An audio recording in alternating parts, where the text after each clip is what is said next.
जय श्री राम। सच्चिदानंदरूपाय विश्वोत्पत्त्यादि हेतवे तापत्रय विनाशाय श्री श्री बालकृष्णाय वयं नमः। श्री गोपाल कृष्णाय वयं नमः। धर्म प्रेमी बंधुओं, आज सारे संसार में सनातन धर्म के लिए कुप्रचार हो रहा है, अर्थात सनातन धर्म को बदनाम करने के लिए अनेक नकली संत महात्मा बाबा लोग बनकर इस सनातन की बेइज्जती करवा रहे हैं। मैं आप सभी धर्म प्रेमियों से हाथ जोड़कर प्रार्थना करता हूं कि इन बाबाओं के चक्कर में ना पड़े, अंधविश्वास में ना पड़ें और अपने धर्म की हानि ना करवाएं, अपने सनातन धर्म को बदनाम ना करें। धर्म प्रेमी बंधुओं, आज नकल का ही बोलबाला है। इस समय जितने भी बाबा नकली संत बनकर इस धर्म को बदनाम कर रहे हैं, लूट रहे हैं, पाखंड कर रहे हैं, उससे हमारा धर्म लोगों की नजर में, संसार में दूसरे जो पंथ धर्म बने हुए हैं उनकी नजर में हमारी आज हंसी उड़ रही है, लोग मजाक कर रहे हैं। इसलिए इस अंधविश्वास में ना फंसिए। मैं सभी धर्म प्रेमी बंधुओं से कहता हूं, धर्म प्रेमी बंधुओं, मनुष्य के कर्म ही उसके भाग्य को बदल सकते हैं। इसलिए भगवान श्री कृष्ण ने दो ही बातें बड़ी अच्छी जो स्पष्ट रूप में श्रीमद् भगवद गीता में कही हैं। उनका कहना था कि कर्म करो और अच्छा करो। दूसरा, मेरे ऊपर विश्वास करो, मैं ही संसार का रचयिता हूं, संसार को चलाने वाला हूं और कोई नहीं है।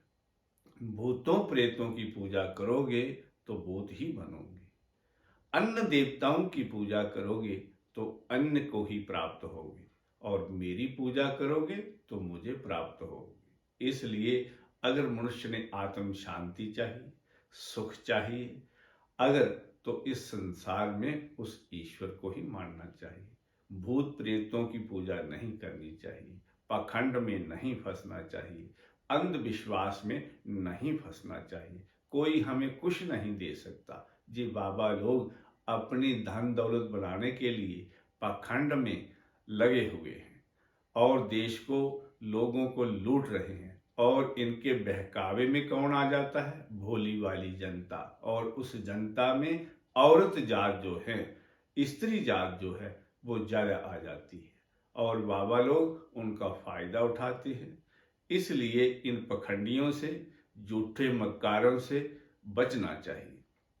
दूसरा, मैं सरकार से भी, अपने एलजी साहब से आज प्रार्थना करता हूं कि ऐसा कीजिए, कोई ऐसा कानून बनाइए जो नकली शास्त्री बने हुए हैं, जिन्होंने शास्त्र को पढ़ा नहीं है, सरकार से कोई उनको डिग्री प्राप्त नहीं है, उनको कोई मान्यता प्राप्त नहीं है, लेकिन अपने पीछे नाम के लिख देते हैं शास्त्री।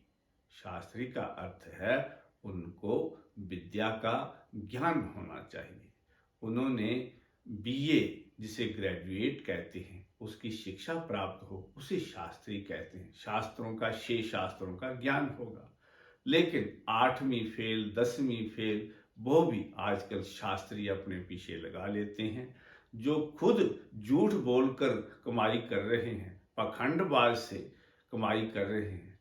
वो लोगों को क्या ज्ञान देंगे, क्या शिक्षा देंगे?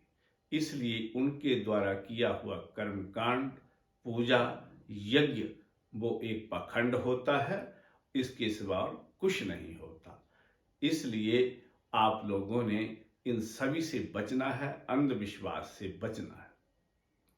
यज्ञ करना अच्छी बात होती है। क्यों? भगवान श्री कृष्ण ने गीता के 3 अध्याय के 14वें श्लोक में, 3 अध्याय के 14वें श्लोक में भगवान श्री कृष्ण कहते हैं, अन्नात् भवन्ति भूतानि पर्जन्या अन्न संभव यज्ञात् भवति पर्जन्या यज्ञ कर्म समुद्भव।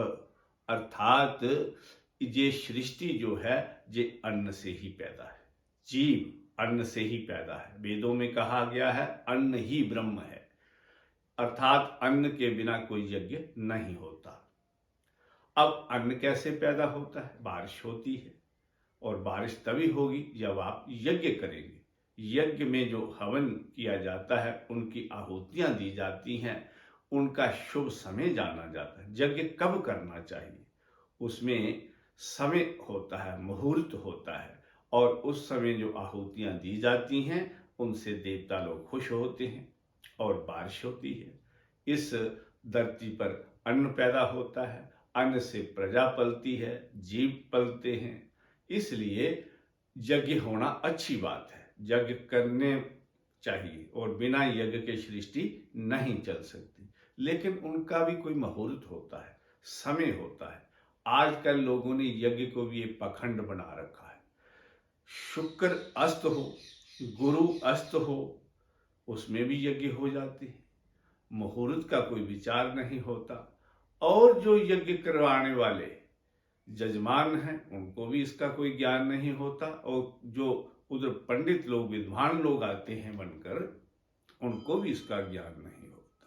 इसलिए शास्त्रों में लिखा है, क्या लिखा है? यज्ञ एक अच्छी चीज है, यज्ञ से ही सारा संसार पलता है, लेकिन यज्ञ के समान कोई शत्रु भी नहीं है।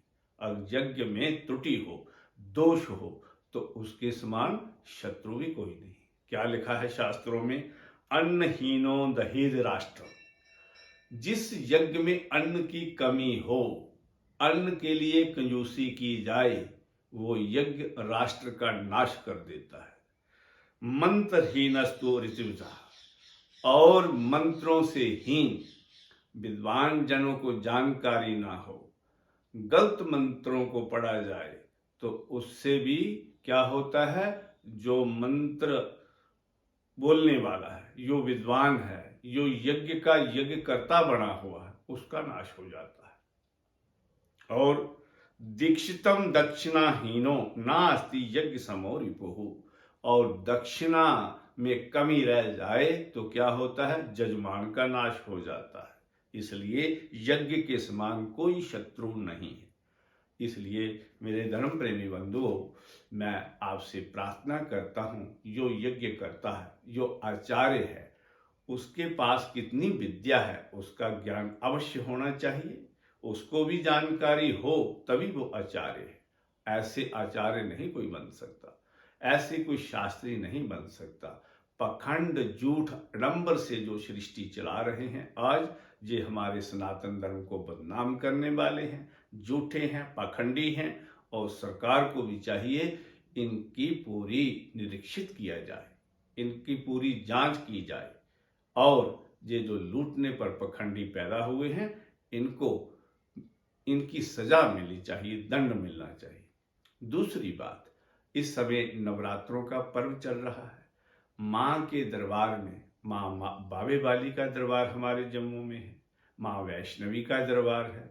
अनेक जो प्राकृतिक रूप से माता ने स्थान में जगह जगह अपने स्थान बनाए हुए हैं, उनकी पूजा होती है। लेकिन आज पखंड ऐसा है, घर घर में लोगों ने माता की चौकियां करना शुरू कर दी हैं।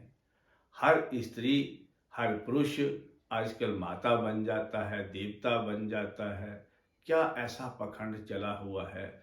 लोगों ने कमाई के साधन बना रखे हैं, घर घर में ऐसे पखंड चले हुए हैं। बावे में लोग कम जा रहे हैं, लेकिन ऐसे स्थान घर घर में बनाए हैं, वहां पर लाइनें लग जाती हैं।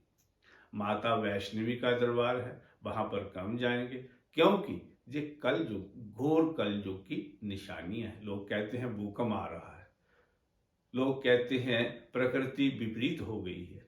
जब ऐसे दुर्बुद्धि काम हो जाएंगे तभी ऐसा काम होता है। प्रकृति नाराज हो जाती है, ईश्वर नाराज हो जाते हैं। इसलिए ऐसे पखंडों से भी सनातन धर्म को बचाना है और सनातन का प्रचार प्रसार करना है। ईश्वर एक है, इंसान, आज का मनुष्य, उसमें कैसे देवी देवताओं का वास हो जाता है, मुझे ये समझ नहीं आती। राम, कृष्ण, भगवान शिव, अनेक देवी देवता हमारे जो 33 कोटि देवता हैं, उनको छोड़कर आप लोग इंसानों पर विश्वास करना शुरू कर लेते हैं। कोई चौकी कर रहा है, कोई ऐसे आडंबर कर रहा है, कोई कहता मैं सबसे बड़ा ईश्वर हूँ। आजकल चेला बनना तो कोई चाहता नहीं, सभी गुरु बनना ही चाहते हैं और सभी गुरु बन के नाच रहे हैं। कोई पीर बन जाता है, कोई फकीर बन जाता है, ऐसा पखंड है। और खासकर औरत जात इसमें ज़्यादा अंधविश्वास में फंस जाती हैं। घर वाले भूखे मर रहे हैं और उन पखंडियों के पास जाकर धन दौलत लुटा देती हैं, खान पान के साधन बना देती हैं। वो ऐसे अनेक ऐश्वर्य इकट्ठे करके इन सुख सुविधाओं का भोग कर रहे हैं। इसलिए ये पखंड हमारे सनातन को बदनाम कर रहा है। दूसरे पंथ वाले हमारा मजाक कर रहे हैं, मजाक उड़ाते हैं। इसलिए मैं आपसे प्रार्थना करता हूँ, यज्ञ कोई गायत्री महाशक्ति, वेद माता गायत्री, उसे जानना संसार में किसी के वश की बात नहीं। ब्रह्मा उसको नहीं जान सके, इसलिए ब्रह्मा ने हार कर उनको श्राप दिया था। विश्वामित्र उसको नहीं जान सकता, विश्वामित्र उन्हें नहीं जान सके, हार कर विश्वामित्र ने श्राप दे दिया। वशिष्ठ ऋषि गायत्री को नहीं जान सके, उन्होंने श्राप दे दिया। शुक्राचार्य, जिन्होंने मृत जीवनी विद्या को भी प्राप्त कर लिया था भगवान शिव से, वो भी उस गायत्री को, महाशक्ति को नहीं जान सके। और आजकल पखंड ऐसा है, हर कोई कहता है मैं सब कुछ जानने वाला। गायत्री एक ऐसी महाशक्ति है, वेद माता है, सनातन का आधार है, मूल है, उसे जानने वाला पृथ्वी पर पैदा ही नहीं हुआ।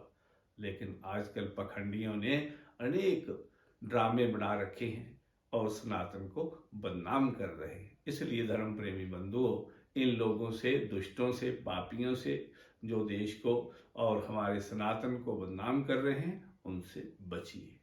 जय श्री राम।